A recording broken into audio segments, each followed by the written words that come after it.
Hey everybody, something that popped up online briefly before getting totally swallowed up by that mixtape game was the quote-unquote return of Anita Sarkeesian to gaming circles. This matter came up in about 3 ways that I'd like to cover today.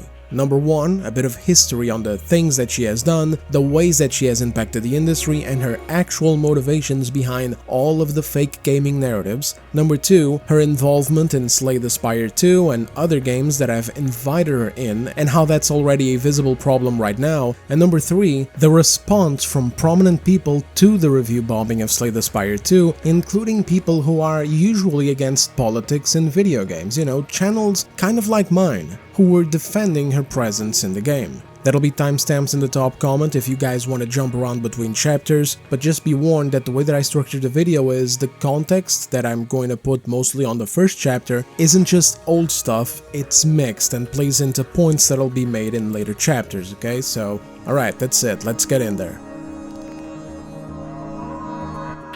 So, who is Anita Sarkeesian and why should you care? Well, the short version is she's an activist that founded an organization named Feminist Frequency. During its time running, she formed a very successful and impactful movement against the gaming space, ranging from merely making YouTube-style videos where she and other activists would complain about narrative and design tropes for female characters in video games, all the way to being named one of Time magazine's 100 most influential people in the world and speaking at the United Nations over this type of crap. Democracy basically means government by the people, of the people, for the people. But the people are retarded. And the reason why I call it crap is twofold. First of all, it wasn't even real, as I will be showing you guys in a little bit, but many a times, it wasn't even true criticisms or valid points. Like, they would just make things up where they could, and when they couldn't make things up, they'd take things out of context to farm outrage and uplift their movement. When making a series that is going to be extremely critical of video games that have a loyal fan base, you really have to make sure that you have all your information double-checked. And this is even more the case with Anita Sarkeesian, who was given over $150,000 to hopefully create a factual series, but she unfortunately failed on a few occasions. Probably the worst case of this is when the YouTube series covered the video game Hitman Absolution, where she claims that in one of the game's levels you were encouraged to kill 2 female dancers, then toss them around as if they were simply objects. The problem is that the game actually docks you points for killing them, and rather you're supposed to sneak around without being seen. While many can argue that having the ability at all to kill them is twisted, you have to wonder what is to be expected from a video game called Hitman. Plus, you're able to kill people of both genders, so it's not just a female thing. And this is only one of the most blatant examples of inaccuracies. A simple Google search will bring up tons of videos picking apart her YouTube series. It's funny that people who cry about grifters online nowadays never mention this group despite them literally lying for actual substantial money. Like actual grants and donations, not meager ad revenue. Oh, and of course, besides the money, there was also the political power. I mean, I'll be real, if there's any new viewers finding this video today, I'm not going to mince words here, I'm not here to give you a sanitized book report. I am biased against her and her movement, and the reason why isn't because they're women, it's because what they're doing is fundamentally wrong on a multitude of levels. Wrong and damaging. It's not only gone on to damage the games industry, but also gaming culture as a whole. So basically, it's like getting biased against scumbags breaking into your house. It's like, duh, can you not? And the worst part is that none of it is even genuine or respectable. You see, the best way to introduce Anita Sarkeesian isn't even to go through whatever she did or whatever is on her Wikipedia page. There's not even much of a point in doing that because I bet most of you already know who she is or at least have a vague idea. Some of you might even know more about her than me, given that at the height of the first Gamergate I wasn't even online much. I went to school, screwed around outside, got home, played video games and watched entertainment channels on YouTube. What you may not know though are the narratives trying to whitewash her, because at the core of everything, the most important thing about Anita Sarkeesian is that she isn't even a gamer or even remotely interested in the gaming medium. She has even gone on record multiple times expressing this. I mean, she didn't mean to, it wasn't something she intended to do. She tried skirting the line and her handlers tried to make her look like just another gamer, because of course it's much easier to accomplish their corrupt goals like that, but she did. However, some gaming and access media journalists keep trying to erase this and paint her as just a poor innocent flower, a victim even, as just a poor gamer girl who had some valid complaints about video games. Kinda just like you and me, fellas. But the big evil incels of the internet lost their minds and attacked her and her movement relentlessly for it. Now, of course, you can draw examples of this kind of harassment, obviously. I think anybody who has a presence on the internet is going to experience this kind of thing. The major problem is that this narrative completely obscured everything else. It was like, oh, she's just a gamer, she's a victim, look at all these people attacking her, and that's the end of it. And meanwhile, the real discourse about things that she got wrong, things that she lied about, and things that she exposed about herself, merely using the gaming space to co-opt it into politics, got lost along the way. Nobody ever talked about that. And by the way, sorry, I'm using past tense here, but it's a present thing. In fact, it's even worse now than it was back then, when it comes to the games media. This is something the media pushed back then, kept pushing over the years, and is now making a comeback with a resurgence. Basically, enough time has gone by that they think that they can just revise history and get away with it. Too bad for them, there's no shortage of receipts out there to bring forward and tell the actual truth of who she is, her disdain for gaming, and worse, something we can see now a little bit better but maybe wasn't as obvious before, how obvious of a plant she is to push and normalize broader radical agendas in our culture. You know, some do it in film, some do it in education, some do it in corporate. I'm sure you've heard of BlackRock by now, for example, but if not, well, that's an example of that. And people like Anita and other consultants like her do it in gaming. And if you're one of those people who are sick and tired of hearing the word agenda, then I don't know, try to replace it with something else in your mind. I literally don't know what else to call it. At no point was this woman ever just a poor little gamer like everyone else, looking to criticize valid issues in gaming. She's a tourist who broke into the medium for political reasons and nothing more. And this is her own words, by the way. As she was ending her Tropes vs. Women in Video Game series and moving up the activist ladder into a new project tackling, and I quote, troubling stereotypes and narratives about race and gender in current events and pop culture, she said, word for word, that it's never been about video games, it's always been about social justice. It's always been about using feminism to talk about these things. Like, it's her own words. So many people get mad at me or other people just for pointing this out, just for saying it, because it so obviously shows her actual intentions, but again, it's her words. Her issue is with Western culture as a whole. Honestly, if you really want to get into the weeds as to who she is and what she does, what her goals are basically, you'll end up seeing that she's much worse than what anyone ever really gave her credit for. Usually people just think, oh, you know, she's the feminism in gaming person. But no, she's so much more than that. I'll roll a few extra clips. I spent a lot of time thinking about, there's this concept called the spectrum of allies. It's kind of like a half circle, and over here you have your closest, most ardent allies that will always be on board, and over here you have the people that want you to die and hate you and think you're the worst ever, and in the middle you have the people on the fence. And I spent most of my career talking to these people, right? Because they're the people who could go one way or another, and that can create a larger sort of cultural shift, right? As we're talking about building a critical mass. And even in your workplace, right? You think about, like, if you're trying to make change, or like ERGs are trying to do stuff, like, you have to think about how you present your message and how you talk about stuff. And you also have to understand that people are going to find you when they're ready. And it's also what we're talking about is this systemic shift that has happened over the last decade, that, like, while we've had extremely regressive politics, and an extreme backlash to the progress, we have seen a progressive shift. Like, let me tell you, in the middle of 2020, when like the big Black Lives Matter protests were erupting, hearing mainstream people say the word white supremacy was a fucking shock. Because as like activists, we were using the word all the time, but we would not use it in like mixed company, because people didn't understand that white supremacy wasn't just like Nazis, right? And the fact that that is now mainstream and we're saying that word and we're talking about capitalism, like, it's not just the air we breathe, it is a system that could change potentially. Like, this shift is happening, right? And so remember, you're planting seeds. You know, and some people might be hearing this and they might be thinking, well, she wants change. What's the harm in that? What is inherently bad about someone wanting change from, for instance, the white supremacy issue and whatever else that she was talking about? Of course, I'm not going to touch on the capitalist side of things because it's just ridiculous, it's idiotic. But let's target the other one, right? So she wants change from things like white supremacy. Well, what is white supremacy exactly? What does she define by that? Everything is sexist, everything is racist, everything is homophobic, and you have to point it all out. Oh, it's everything. Right, and that's precisely the problem with these people. The people are retarded. There are individuals on services like YouTube that have made a living off of abusing people like Anita and I, who monetize this, who see the mobs, who aren't anonymous, who raise their funds this way to continue attacking, stalking, and harassing us because it's a cottage industry at this point.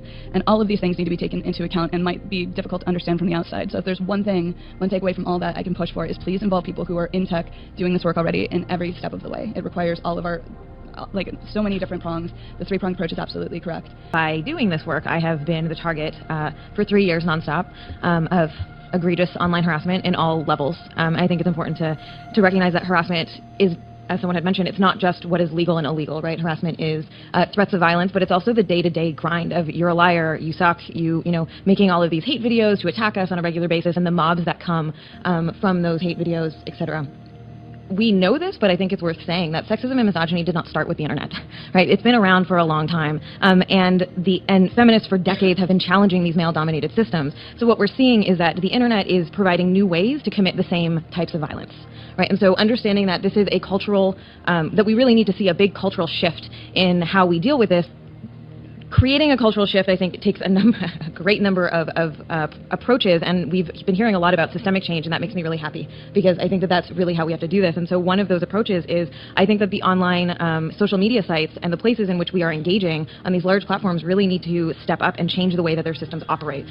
So it's not enough that they simply put band-aids on the problem areas, that they need to completely reimagine what their systems look like in order to build sites that actively deter online harassment, that make it harder to do this. But we can make systems that actively deter that kind of behavior. So what we have right now is women are forced to build a fortress around themselves with the measly tools that we have online. And so we are being punished for people harassing us, and, you know, yes, period. And I think that that's a really big problem. And so we need to really think about how we create this larger cultural shift, taking into consideration society at large, taking into consideration tech platforms, taking into consideration laws, so that people like... So let me see if I've got the timeline straight. You come into gaming, you make several videos on tropes and whatever packed with lies and bullshit, then people call it lies and bullshit, so you go to the UN and you appeal to people around you, and even outside of the UN you make it your whole goddamn career, this whole thing about a political shift, where you define harassment as just people saying that you're goddamn lying, and then you advocate for the changing of systems and laws to silence those people. Got it. It's a good goddamn plan, I'm not gonna lie. But whatever, more on that later, let's just continue.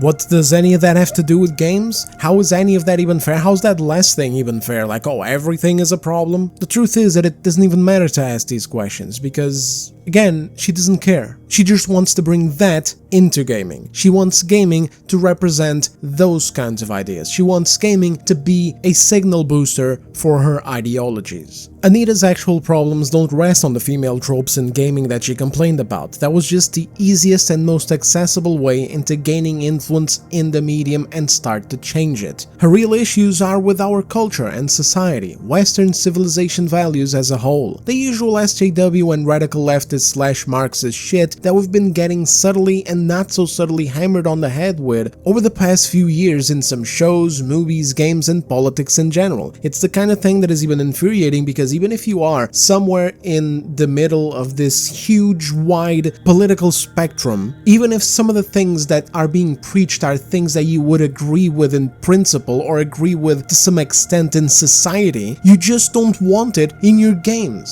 So it ends up pissing off everyone, and not in a good way. I don't really want to dive too much into the politics side of this. It's dull, it's annoying. I'd rather stick to the gaming side of the issue, but there are a few things relevant here when it comes to the politics angle, because Anita's goals are fully political. But at the same time, she's smart and has gone on to stay out of the limelight. You know, she avoids getting challenged in her ideas. Not because she's more intelligent, not because she'd ever be able to articulate her arguments better than someone that she would be debating. That's not the case at all. In fact, she acknowledges it herself too. She's gone on to say this as well.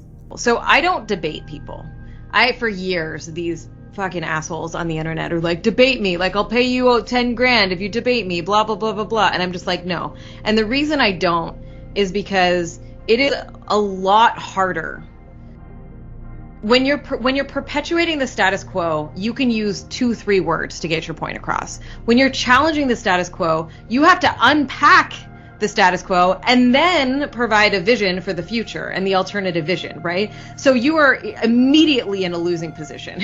She doesn't debate people because she knows it's pointless. Her ideas wouldn't survive scrutiny anyway. It's not because she has to deconstruct anything. It's not because the status quo is turned against her. In fact, that's a massive crock of shit. They are the status quo. They've been so for easily a decade, if not more. Conservatism and right-wing people and ideas have been demonized since even before the Orange Man's first term in 2016. This SJW culture has been dominant for a while now. I was under a lot of that programming in my teenage years as well, even in school. The reason why people like Anita Sarkeesian feel like they're still against the status quo is because all the quote-unquote progress that they have done so far isn't enough. There's always more things to deconstruct, more things to censor, more things to change, more character designs to nerf, more tropes to deem problematic, more diversity and inclusion that can be put into something else, more representation of this group and that group and this group and the other group and this group is only 10% represented, we need to push that, that group is only 9% represented, we need to push that too, that group is 8%, 7%, 5%, 3%, 1%, we gotta get those numbers up, boys. There's always more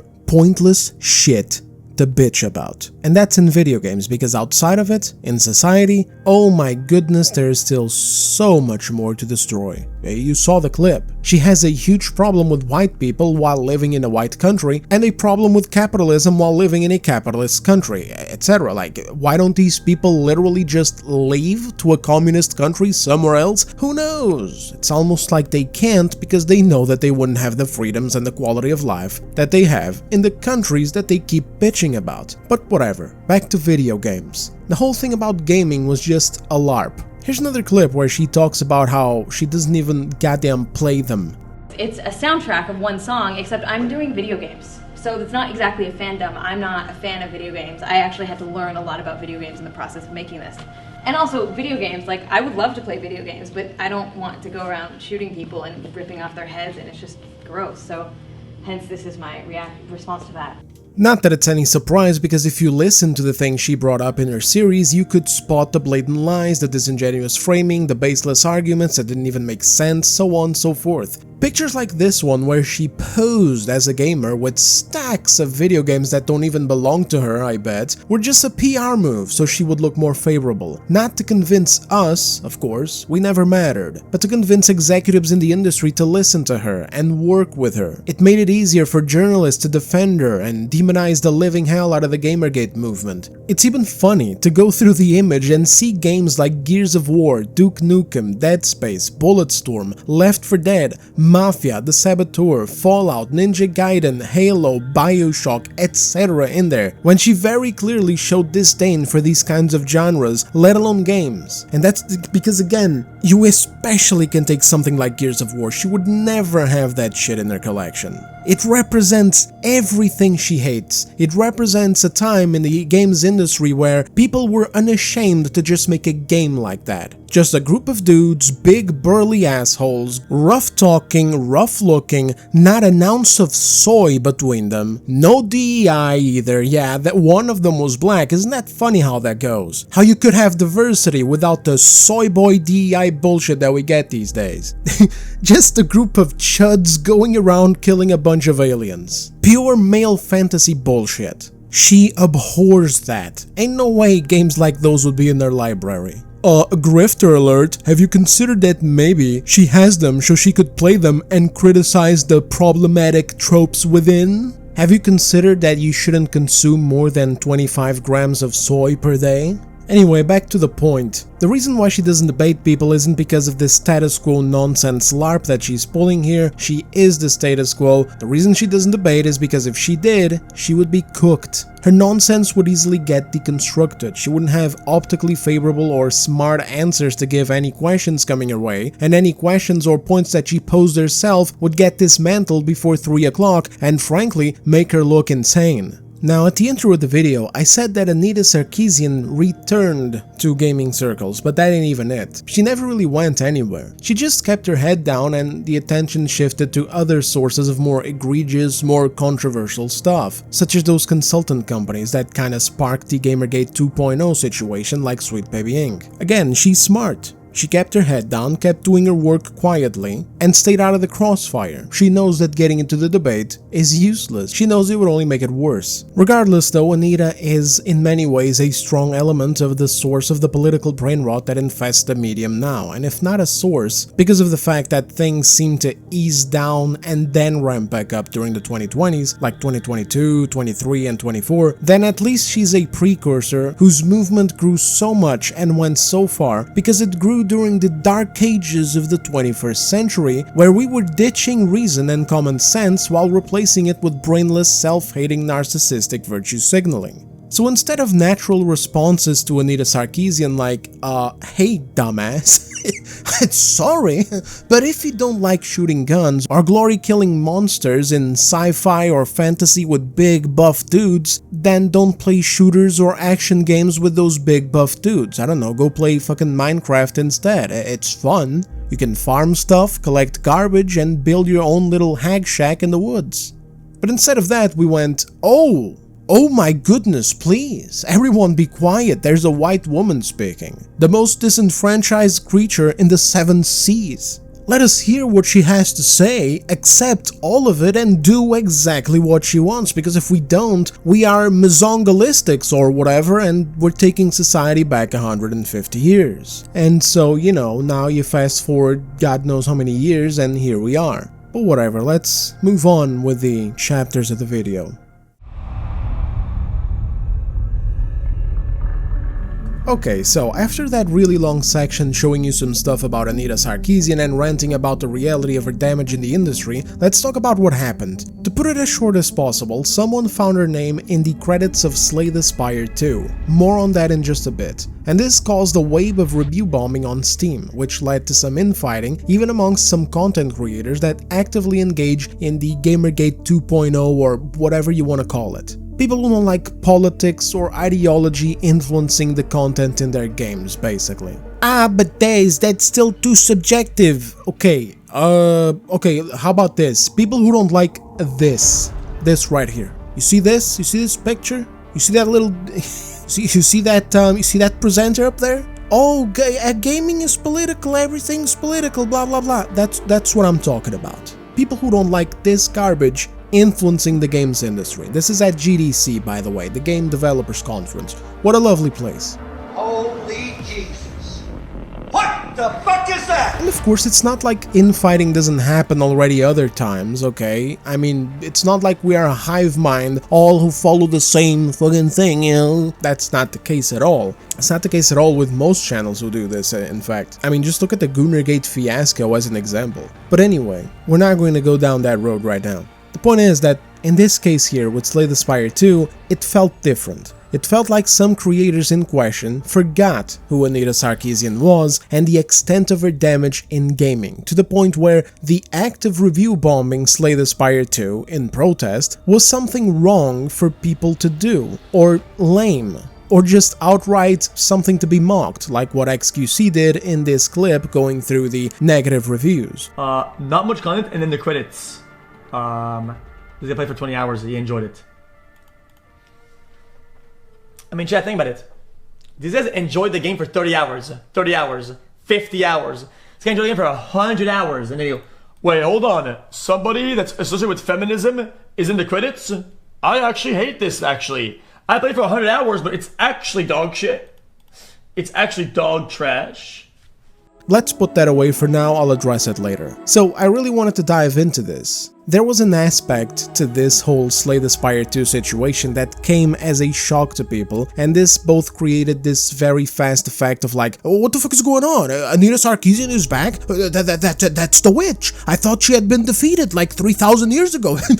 Burn the witch! Burn her again! You know what I mean? But in truth, she had actually not really gone away. As I said earlier, she just went quiet and let Sweet Baby Ink take the heat for a while. But she's actually been doing consultant work here and there, not just for Slay the Spire 2. Which kinda presents a perfect opportunity for us to go through some of these examples and show exactly why she doesn't debate, and exactly how ridiculous this concept of gaming consultants focused on this specific thing to do with politics and ideology are so goddamn useless. Because that's another thing. You say, oh, gaming consultants bad, and then people come in like, actually, gaming consultants are great. Take, for example, the history consultants that games set in historical times require. It's like, duh, but we're not talking about those consultants. We're talking about these consultants. Video games don't need sensitivity or political or ideological consultants. All they do is make the games worse. They can't leave anything alone. They can't even leave cozy games alone anymore. I covered this situation here last year, where there's a group now targeting cozy games, sort of like Stardew Valley, because they are too... It's brain rot. I can't even phrase it. It's brain rot, guys. They are too capitalistic, I guess. I don't know. The name of the thing is called Decolonizing Cozy Games, and it's a whole thing about how these games are bad because it's bad and even harmful. This thing even mentions harm, how players feel harm being done to them when they have to collect crops and get paid for collecting crops, because that's capitalism. And by the way, this isn't like some random no-brain lobotomite hanging around in the sewers of Twitter or whatever that you find. Like, this isn't like somebody going out and finding a really stupid tweet from someone like, for example, Grums or whatever, and like showing it to me like, see Daz? See Daz? The right-wingers are retarded too. This isn't that, friends. Okay, Grums doesn't have any power. Grums is on Twitter. These people that I'm talking about are in the games industry. I'm not kidding, guys. It sounds like I'm kidding. It sounds like I'm lying to rile you up or whatever, but I'm not. I'm being as honest as the sky is blue right now. I'm being as clean as the waters of Lake Minnetonka, my dudes. This is real. It exists. Feel free to check out the video. I'll put it I'll link it in the top comment and the description. So, again, and back to the point, some people dug up some examples of studios and publishers giving Anita Sarkeesian a shout out, and it's so funny how in all of these examples you can smell the bullshit. It really is no wonder why she doesn't debate anyone. None of them ever do, because they'd get squashed. Have a look at these examples. These were dug up by Smash80, I think. If it was someone else, my bad, I'll add it in the description and the top comment. This one comes from Devolver Digital, a publisher of small-scale games from small studios. Quote, Anita's work has been an essential part of the Devolver production workflow for a long time now. Yeah, I'm sure it has. I'm sure it's been essential. Like, I'm definitely sure that far more essential than the actual talented indie developers and small studios that make the games these morons publish is Anita Sarkeesian and her impeccable consultation service when she comes in to nag about pointless shit that nobody cares and only makes the games worse. For a fee, no less. Like, if it was free at least, like, maybe it wouldn't be so bad. Like, I don't know, sometimes you go to the gas station at 2 in the morning, there's like a crazy guy who's usually there at the corner every day and he's just talking mad nonsense and you listen to him while you're pumping gas. Like, yeah, sure, it's nonsense, but at least it's free. Let's continue. Whether it's a quick sense check or a full consultancy gig, our teams have always benefited hugely from collaborating with Anita and her group of hacks. Oh, sorry, it just said her group. Gee, I wonder what sense checks she provides though, guys. I mean, I really wish that I could be given an example of what this means. Like, what do you fellas think happens? Leave it down in the comments. I think maybe they got like an overview from the studio making the game, like maybe a progress report or an update or whatever, featuring maybe some character design, some storyboard stuff, the base gameplay loop of the game, right, you know? And so then they take that and they defer to the highest authority in gaming, of course, a group of activists who don't even like games or fucking play them. I'm not a fan of video games. I actually had to learn a lot about video games in the process of making this. And also, video games, like, I would love to play video games, but I don't want to go around shooting people and ripping off their heads, and it's just gross, So they can get a sense check to make sure everything is rolling smoothly, make sure the game is on track to success, really, because God knows, if anyone knows games better than anyone, it's the Hag Shack Brigade. They continue. She is at the forefront of promoting diversity and inclusivity within our studio, and for that reason, she's a vital part of the work that we do. Ah, there it is, the magic words, diversity and inclusivity, the most useless set of words that you'll hear for three main reasons. Number 1, diversity has always existed in gaming. Anyone can go back and look through game catalogs to be able to see that. Really, the only thing diversity and inclusivity has ever done for gaming is make stories worse and make characters look like shit for no reason. Like, hey, here's a diverse character from 2013. Her name is Nilin from the video game Remember Me. I recommend it, by the way. If you have like a degree of tolerance for older game design, check it out. Now, here's a diverse character from 2026. From the exact same studio. Bruh, look at this dude. Wait till you see the... No, no, no, no.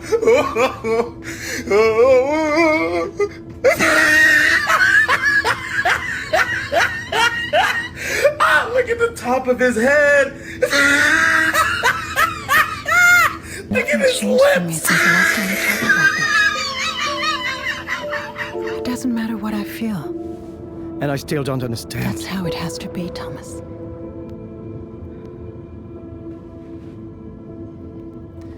Yep, and I'm not kidding. Same exact studio made these two characters. Only difference between them is one was made 13 years ago when the studio and the industry as a whole weren't fucking cursed by this ideological bullshit, and the other was made now, 13 years later, after diversity and inclusion became the most important words at the forefront of AAA game development projects in an inherently dishonest and broken way. Because again, there's nothing wrong with characters like Nilin. Well, back then there wasn't, and they are diverse, they are inclusive, but that's only if you look at those words and you take them in a literal sense. They don't actually mean that. It's just a buzzword to cover for all the other garbage that it includes, such as having to make characters ugly for no good reason at all. This is why these words have such a terrible rap. It's not because people are, oh my god, so much racism and bigotry, nobody wants diversity and inclusivity, they want, the opposite. No, moron. It's because every fucking time you see these words attached to a project has garbage in it. Number 2, inclusivity is the same. Everyone has always been included in game studios and as game players. All you gotta do, as for entering studios, is be competent and talented. And all you gotta do to play video games is, well, own the respective system that you wanna play the game on, and then own a copy of the game. Crazy that I have to explain this basic concept, but here we are. Wanna get into game development? Show your talent, study, get good, as they say. There ain't any golem standing at the studio's doors making sure minorities can't be game developers. For the majority of entries, you just had to be competent or have a buddy in there that'll let you in through good old nepotism nonsense, which the games industry also suffers from. Why are we acting these days as if black or female game developers only exist now? They never been there, fellas. This is the first time. We didn't have girls like Amy Hennig way back in the day designing and directing fantastic video games who had characters that, by the way, looked far better than what Neil Cuckman designs and directs these days. It never happened. It's all imaginary, fellas.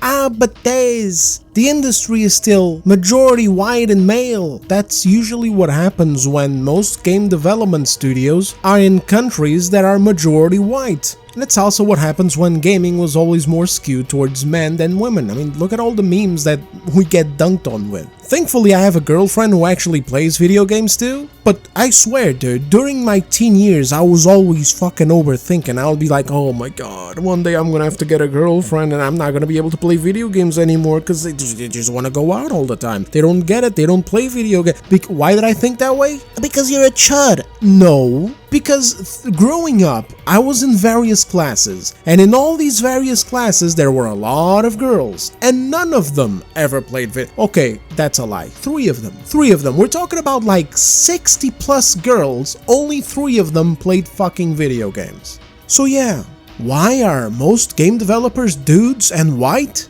Statistics, dumbass. Lastly, number 3. Are you actually kidding me? Let's dial it down and let's get serious. Let's say that I actually buy into all of this diversity and inclusion stuff. Let's say that I'm like super progressive, etc. Okay? Let's say that we make that the forefront of our thought in running a business. Why the fuck would I need a consultant to come and tell me how to apply it? Am I stupid? Do I not know the definition of words? Am I unable to create my own diverse characters? You need a group of clowns to come and tell you how to do it and charge you money? It's easy. Just don't make them white or straight. That's like rule number 1, and rule number 1 works in most cases. If you want to do more, you can always do more. You still don't need a consultant, brother.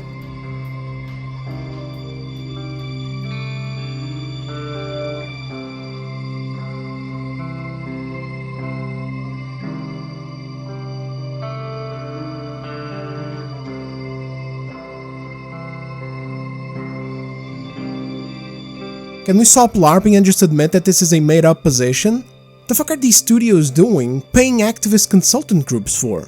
Well, actually, that was a rhetorical question. I know why, and it all goes down to Anita's quote from earlier. It was never about gaming. The truth is that by setting money aside to make sure useless positions like these exist, you give an imaginary thing actual material value. You basically make something utterly useless and inconceivable come into existence, and by doing that, you're suddenly artificially growing the value of their subversive ideology in society, culture, and history. Creating a cultural shift, I think, takes a great number of approaches, and we've been hearing a lot about systemic change, and that makes me really happy, because I think that that's really how we have to do this. And so one of those approaches is, I think that the online social media sites and the places in which we are engaging on these large platforms really need to step up and change the way that their systems operate. That we really need to see a big cultural shift. This is literally the ultimate grift in entertainment. The people paying for it know how useless it is. A monkey with a typewriter could do this. A job, if you can even call it a job.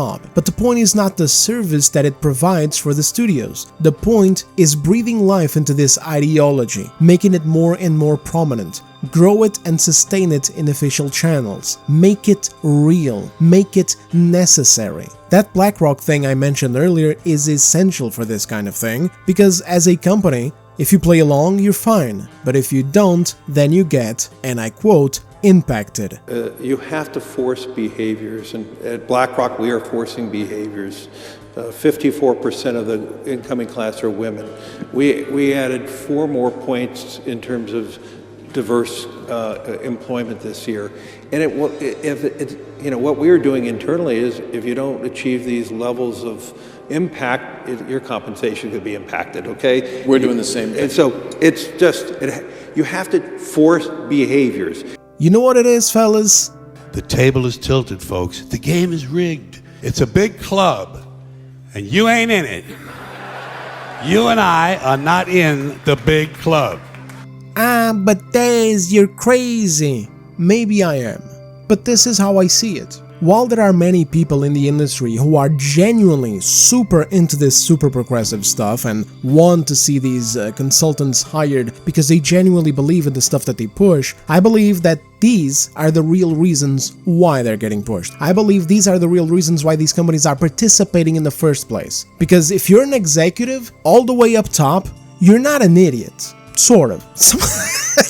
Some of them are idiots. Some of them, I mean, look at the extraction shooter situation. Everybody's sick of them. Marathon's flopping big time. And what does Xbox do? Oh, hey, maybe we should put extraction shooters into Halo, right? So some of them are idiots, and I understand that, but I don't believe all of them are idiots. And so when I see so many of them going down this road here of hiring these consultants, when they know that they are completely useless, and you can just get a moron off the side of the street, like a guy eating garbage, and you can just be like, hey brother, Do you want to earn 25 cents? And he'll be like, and so you bring you bring him in and you just go, we think our game is too white. What do you think you should do about it? And that moron's going to be able to turn your game into a diverse project for 25 goddamn cents.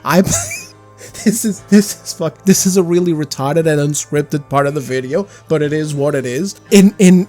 Just to channel it all down, I just don't believe that there's a reality out there where these executives are actually spending money on something completely useless. I believe these are the reasons why. They get compensated elsewhere, or they get damaged if they don't participate, and the real motive is to perpetuate these ideas and to grow and sustain the ideology. Again, fellas, I'm sorry, but it's like if you have a bunch of coffee machines in your offices, but you hire coffee brewers anyway. Actually, never mind, coffee is great, so it's actually worse than that. But there you go, that's an example. You're wasting money, Leroy. Get rid of the coffee machines or get rid of the brewer. But let's carry on. That was Devolver Digital. Let's have a look at an even worse example, this time from Double Fine. Quote, we worked with Anita on Psychonauts 2, and she helped us make a better game. Anita pointed out multiple issues that were in blind spots that we didn't even know we had. Correction. Anita bullshitted her way into your project, pointed at things that don't exist, and made you alter perfectly fine content into sanitized garbage, because remember the golden rule. Everything is sexist, everything is racist, everything is homophobic, and you have to point it all out. Everything is a problem, everything is offensive, everything is bigotry, but if you hire me, then I'll make it go away. Go have a coffee with your marketing team and just terrify them with the possibility of what's going to happen if they don't give you what you want. And if I can't sell them on, hey, don't do that, I can instill fear by suggesting that once it gets past us, someone else will take them down for this. She provided a new perspective and helped us avoid saying things with our game that we didn't intend to say and wouldn't want to say if we knew that we were saying them. This legitimately reads like a parody, dude. I've never seen such a cucked statement. This guy is living in a hell of his own making. He's walking on eggshells, terrified of his own shadow ever since she visited on a bad day and decided to make the team making a cartoon game believe that they stepped on 1,000 socio-political landmines of high sensitivity. Landmines that would have labeled the game and the studio as the second coming of the painter. Basically, she helped us avoid stepping in multiple bear traps.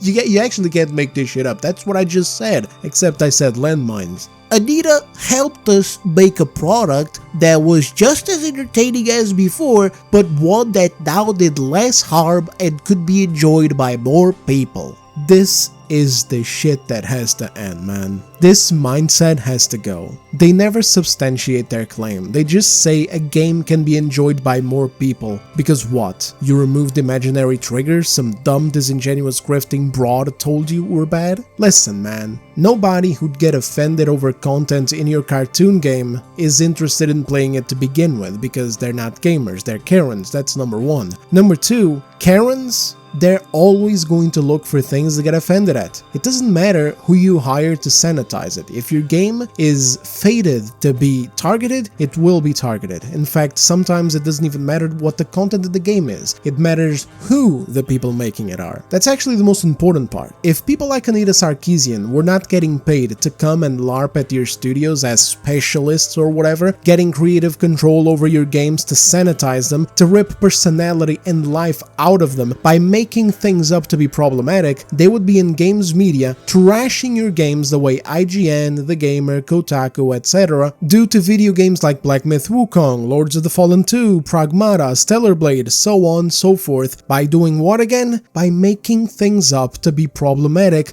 that are not problematic. Again, it's a big club. You're not in it, and if you refuse their offers, you get targeted. This is what has to come to an end. Moving on, we've got Triband. Anita worked on several projects with us and will definitely consult with her again. She provides important, actionable feedback and helps more players enjoy our games.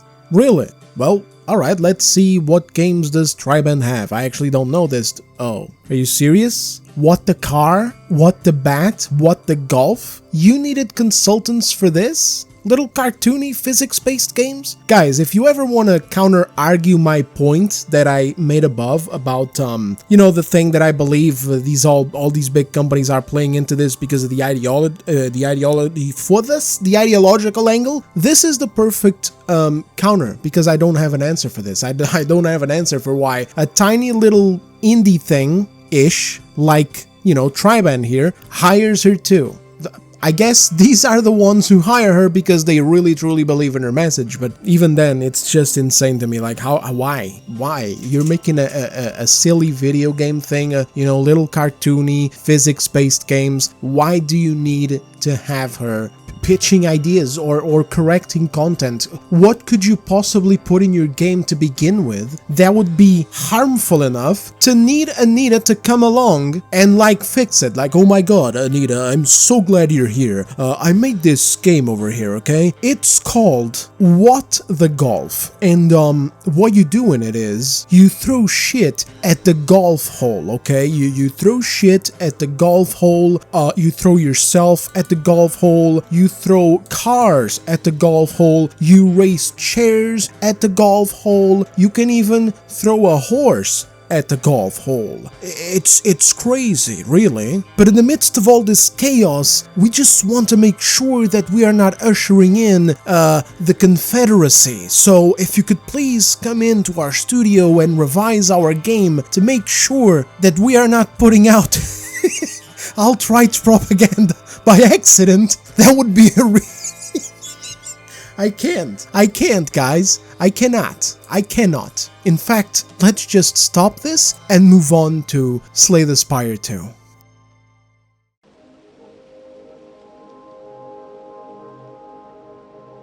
And so with these segments out of the way, going through her history, going through her consultant work, and also deconstructing consultant work in general, let's get on to Slay the Spire's situation. First of all, the main reason for it being a big thing now isn't even because Slay the Spire 2 is like a woke game or anything. The game was fine. It's actually a very popular game this year. If you're not aware of it, it's a deck builder, and it released around March, I believe, and it sold like hotcakes, at least on Steam. It even managed to climb upwards of 400,000 concurrent players at some point. Small game, small price, and it flew off the digital shelves. It mocked games like Marathon, which even had people dunking on it for that reason, and other people taking it as a curious development in the games industry. No, not because Anita Sarkeesian fumbled around with content in it, but because of what it meant for big publishers. Basically, they like to recycle the same ideas and even overly invest into moronic ventures like live services or extraction shooters, such as what we see with Sony's Marathon and now the rumors of Xbox also wanting to bring extractions into Halo. And so the key lesson is, hey, stop doing the same things over and over again, widen your horizons a bit, experiment with new things, new genres, stop overspending on risky ventures and give smaller productions a try.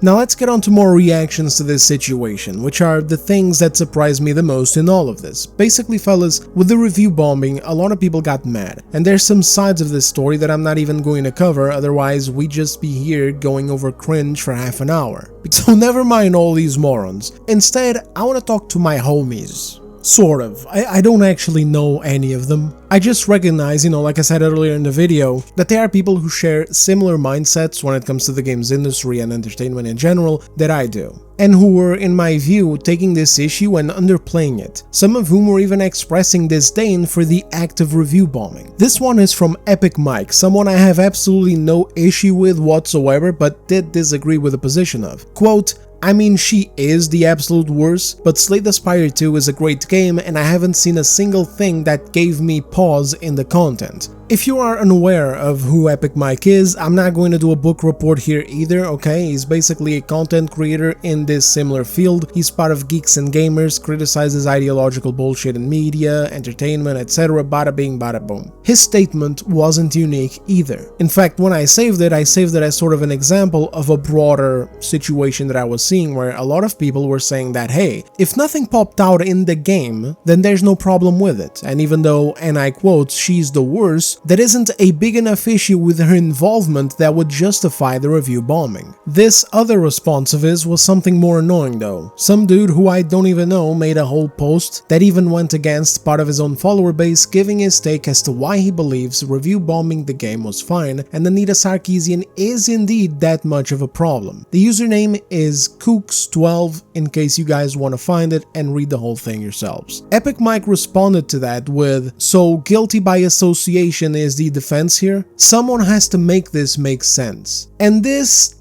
did get to me a bit, I'm not gonna lie, okay? Because basically, it's just wanker talk kind of thing, isn't it? I mean, let's get real for a second. When you're contracting with an activist, it's a contract. You don't accidentally get them brought over to work on a game. I could understand cases where maybe you're a studio and you have a publisher lording it over you, you know, forcing you to inject DEI quotas and work with consultants that you don't want to, because that's what their company wants to do, that's what makes their company look better, that's what the investors pay for, but that doesn't seem to be the situation here. Also, just because you didn't notice something this time around doesn't mean you're not going to notice it later. This is why I said earlier that it feels like people have forgotten what activism in gaming is. Even though that sounds crazy because really it's 2026, the whole Sweet Baby Inc. drama is barely 2 years old. How have people forgotten the basics? Activism never stops. There is never an end goal. I say this in so many videos and it feels like I need to continue to repeat it. These activists don't have targets set up that they want to hit, and then when they do hit them, they close down their business and go away and live in the Bahamas or whatever, okay? The tendency is for the problematic things they say they find to keep getting more and more invasive and restrictive. So even if we go by this argument and we played Slay the Spire 2 and we were like, man, what a banger, I didn't notice anything. People exaggerate so much, like, leave the woman be. If she's gonna consult and it's not gonna be noticeable, who cares? Then we have to be prepared for another batch of Dustborns in a year or two. It just is what it is. Like, it's ridiculous how this is even a thing so many people bought into, including another couple of people I'll be showing in a bit. It's like all the progress that has been done to speak out and protest against this kind of thing in games can just completely start to crumble a year or two in because, oh look, the activists worked on a good game, which means the activism is either irrelevant or good. Gamers are being unreasonable to do guilt by association and boycott or review bomb a game.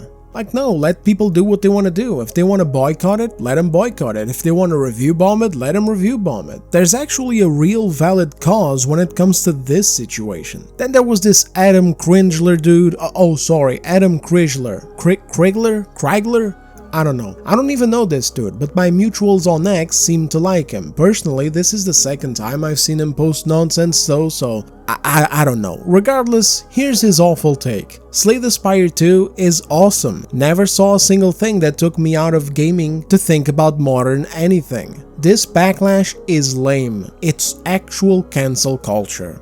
What are you, fucking stupid? Oh, really? This dude has over 200,000 followers, very clearly doesn't know what cancel culture is, and just put out a shit take to his entire base, misrepresenting the single solitary thing that we have available to us to make sure that our voices are heard in an industry that keeps trying to silence them. This is literally, by definition, not cancel culture. Since when is it cancel culture to negatively review a game? Since when does cancel culture come from the powerless denominator? You need power and influence over culture to cancel something. That's number one. We don't have that. We just got our wallets and our voice. Number two, if we had any goddamn power whatsoever, the games industry would look vastly different, and people like the ones who wrote those statements, glazing Anita Sarkeesian, and the supposed consultation work that she done on their games, wouldn't even be at these companies. Never forget how easy it was to get cancelled in entertainment. All you had to do was smell like you were right-wing and the internet would do its thing. They didn't even need to review anything, just moan online, and then companies like Disney did the rest. Like when they got rid of Gina Carano. For what? For being a conservative. I already talked a lot about cancel culture in previous videos, especially one of them which I think was mainly about cancel culture, so I'm not going to bother to develop further. Besides, do I even have to?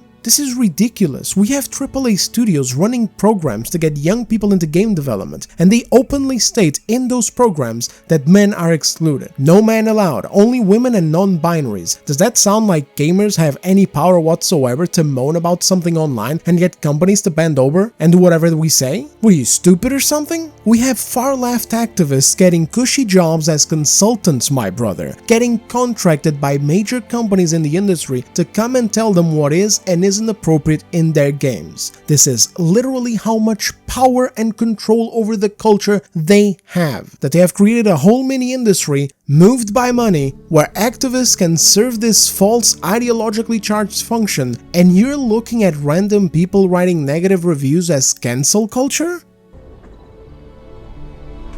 Are you fucking dumb? Are you okay? Do you need a water? Perhaps some milk? Colin Moriarty's post is an even bigger shit show. For those who don't know who this is, he's a game journalist who worked in gaming outlets, then co-founded Kinda Funny Games alongside Greg the Soy Boy Miller, and then he got turned against by his mates and got, what's the word?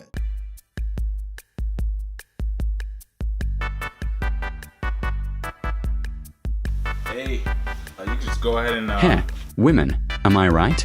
Get the hell out! Get out! Get out!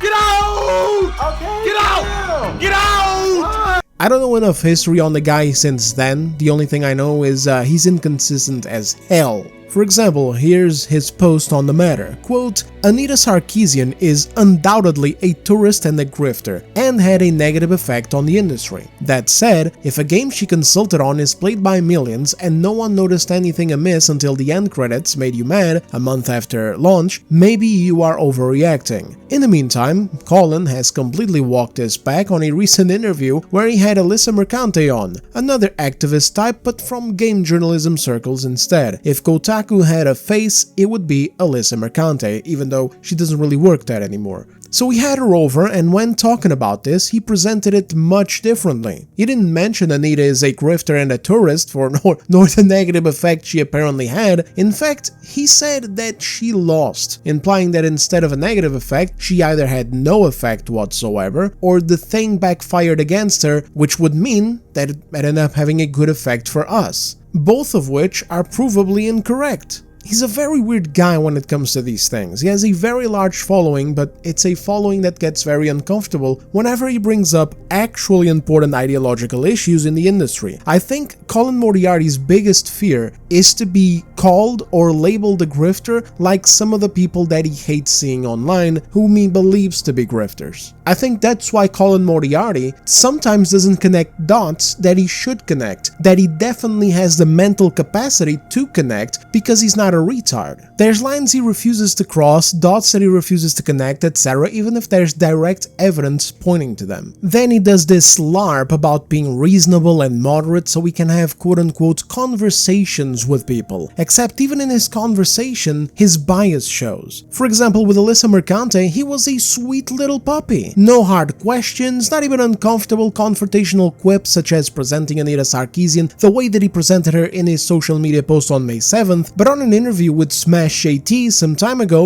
one of the people that he hates, that he considers being a grifter, he was hostile from the get-go and disrespected him multiple times, despite Smash actually trying to be way more tame and professional than he clearly should have been. What I think is true is that you wouldn't be able to do what you do if you actually talked about the games. Again, where are you getting that from? Looking at all of your videos. Okay, like all the titles of your video. Is like so I want to understand is within the confines of the video titled Asmongold Destroys Sony Pony Fanboy, is there like a deep analysis of Kronos the New Dawn in there that I'm missing? How about is there behind the video the title Goonergate Returns, the extreme right? Is there some sort of real deep dive into like what Xbox's strategy is? Probably not in that video, but Colin, you have to understand. That's where I think you and I agree, and that's where I think a good place to sprout off from would be. Yeah. Like, we come from different, I guess, political viewpoints and maybe creative viewpoints, but I feel like the status quo of what would be called like the right wing of games coverage or whatever it might be is just so one note and annoying. And I feel like I talked to you about this a little bit in our email where I'm like, going after Forspoken, going after Tales of Kenzera, it's like, I think it comes off as a little racist to me. And yeah, just like But I think it's too bad just in the sense that Jaffe and I know you know David Jaffe's an old friend of mine, we do a lot of stuff together. You're really going to LARP like you're some kind of moderate guy, you know, some reasonable guy. You can talk to both sides, it's fine, etc, etc, etc. Then you have an activist on and you treat her like she's like a little kitty. You pat her back and you scratch under her chin. And then you have Smash AT on and you throw a fucking lampshade at his head.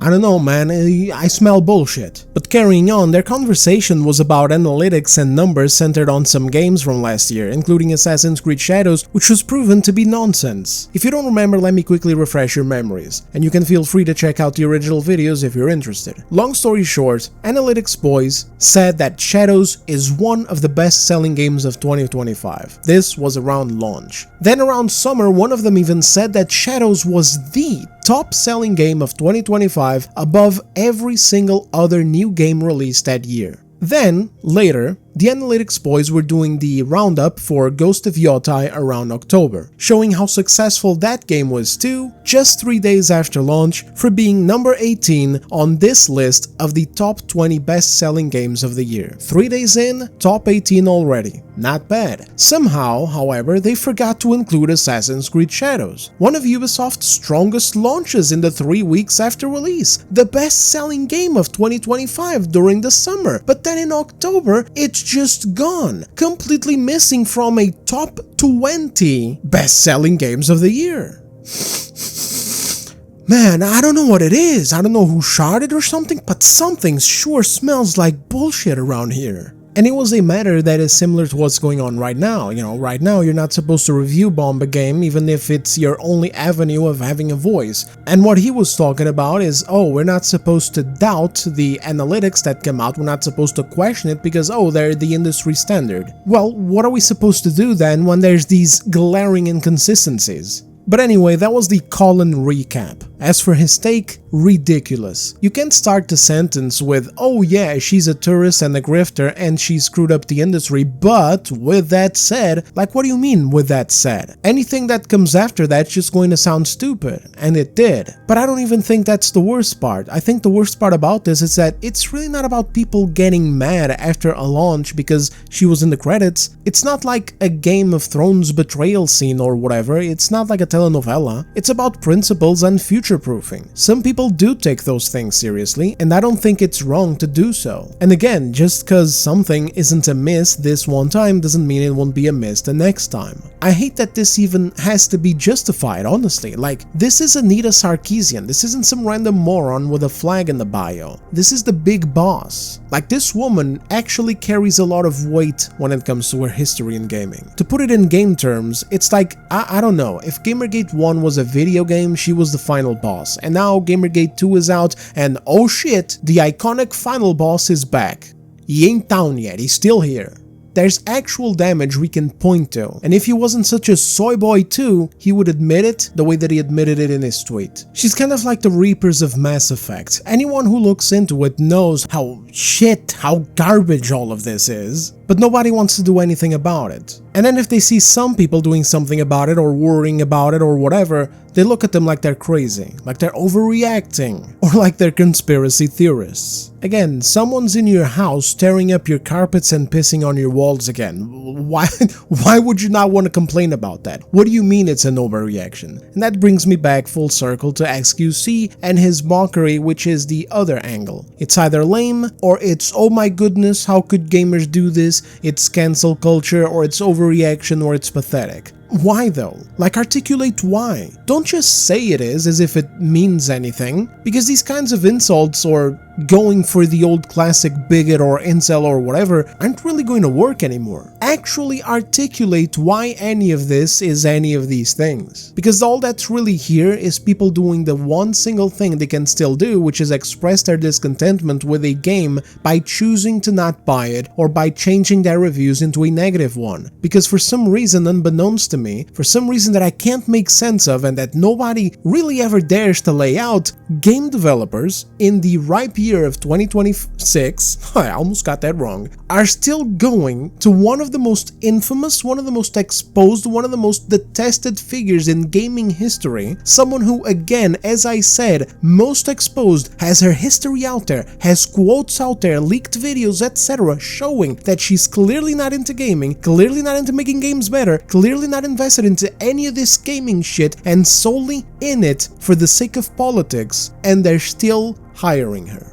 I don't think I even need to say anything else here. I think this is the perfect place to close it. Ain't no answer to that question that makes sense. Now you guys know me too, you know, I'm not your dad, I'm not here to nag you over what games you can and can't play. It's like with Ghost of Yotei, even in the face of disgusting tweets from developers working on that game, I still didn't make a boycott movement. I just covered the situation and told you how I felt, and told you that I wasn't interested in supporting that studio with my money. Just as I covered this situation now, and I'm telling you that I'm not interested in supporting this studio with my money. I'm not going to nag you though. You go ahead and enjoy whatever you want to enjoy.